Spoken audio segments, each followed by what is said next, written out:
It's my feel-good breakfast show. Welcome back. I think you can feel my excitement this morning as we broach our first topic today, and it's a big one. Our next guest is just amazing. Philippa Geard, founder and CEO of Recruit My Mom. I love it. The company that has brought out the largest report done to date in South Africa around working women. And yes, a significant number of them are moms who keep us propped up. Now, the research surveyed over 2,500 skilled women in South Africa to really interrogate their level of satisfaction in the workplace, the benefits, the work situations they're looking for, where they find themselves, and how businesses can look after these women in their companies, i.e. get the most out of this valuable asset. And she joins us to discuss her very interesting findings and some of the truths that they have revealed. So, first of all, Philippa, you're awesome. Thank you for representing this. I think you can see I have a bias towards this particular asset that, in my mind, in South Africa is completely untapped. We know that our communities are being propped up by women. Some of the biggest foundations I've worked with within the community space say you get 4 times the amount of return on investment when you invest in a woman. But I think for me, I have to start with the name, Recruit My Mom. So give us a bit of background as to where you're coming from before we delve into the report. Yeah, sure.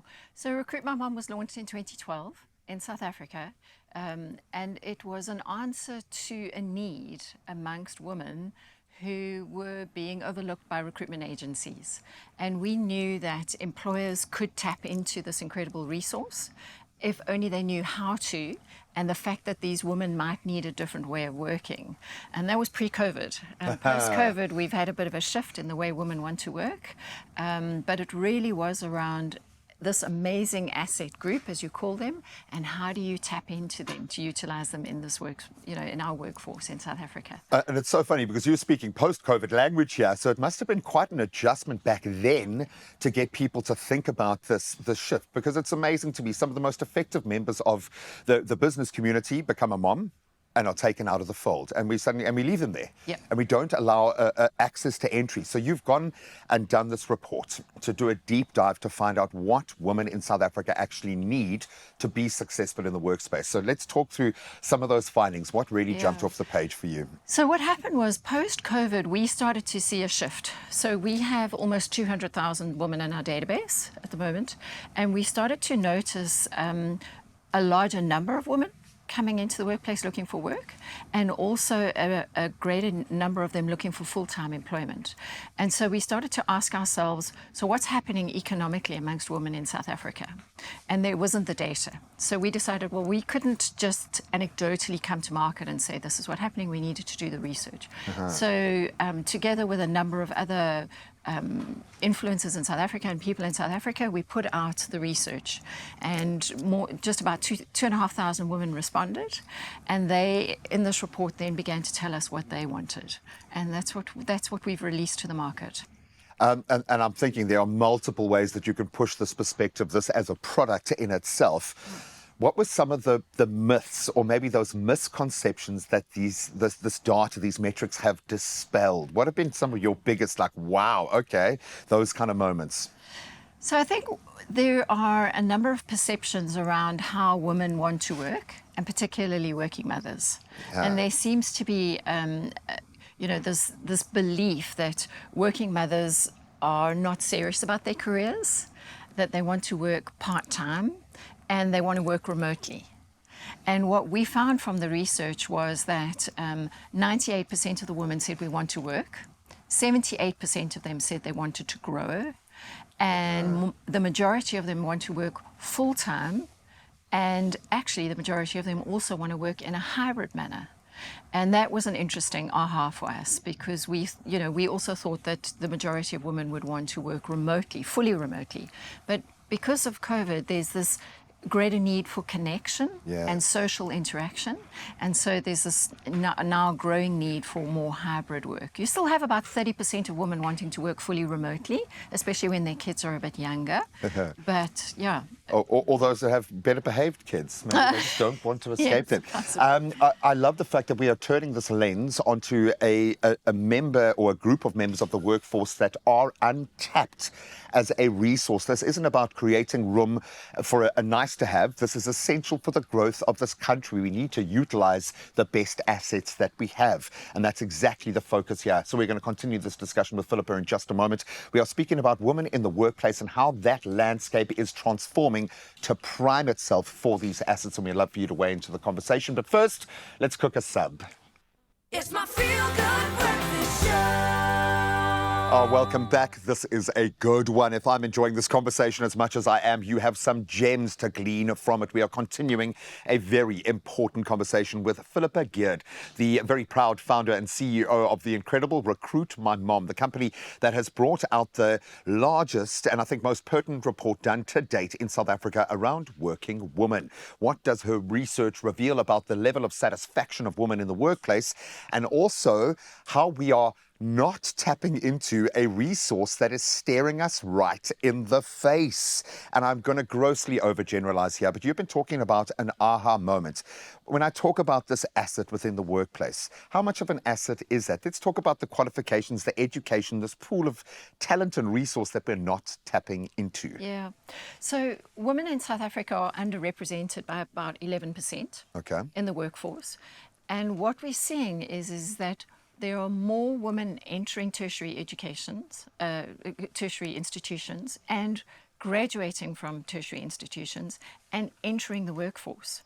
So if you've got more females and males being more educated and entering the workforce, yet you look up towards the JSE and you look at the senior executives, you've got 15% of women. So the question is, what's happening in the middle and why? And people will ordinarily say, well, that's the mother factor, right? It's you going, having kids, and then you're leaving. You're gone, yeah. But what we're finding in the research is that you've got a large percentage of women in that junior middle management level, and then often it is the child rearing years. But if companies could just bridge that and move them into the next level of management, they would then be able to get them into senior management. And if this is the future of our workforce in terms of more females being educated, more females entering, then doesn't it make sense in a market where we've got so many... But that's the whole point of the system, is it not? To educate along a steady long-term arc and then rely on that education, that resource when it enters into the workforce. So in your mind, what is that bottleneck? What is stopping or creating the skew? I know there are structures in place, the Old Boys Club, a mentoring system within business that is so easy for a man to go out and look for his mentor, someone to help carve his path. These are very traditional models that I do understand because I'm a man. From a female perspective, what is causing this skew? Is it just the way it's always been, or are there bigger picture kind of elements at play here? Yeah, so what you're seeing is that companies are not fully being able to bridge the career pauses that women take. So a woman may take a career pause, and they can be of varying lengths. And so they're not engaging women enough around returning past those career pauses. That's number one. Secondly, women are seeing that there aren't enough opportunities for growth. So if companies and employers could just recognize that if they could move them from the junior management into a middle towards senior, they would then be able to get them up into executives. And there they would have the flexibility and the confidence and the power with it, or power base, to be able to be more flexible in the way that works for them. And they would be able to see mentors. So one of the barriers that women are perceiving is there's no mentors for them to see looking up. Well, that's just not enough, because only one out of the 10 execs is a woman to see yourself in that position. So if the other 9 are men, I'm going to go to another company that has maybe 2 or 3 women in that position to see that arc. How do we address this? So are we speaking to the CEOs right now, or are we speaking to women within that gap kind of phase of their life? Well, I would like to say we need to speak to both. First of all, to CEOs is recognize that the future of work is female.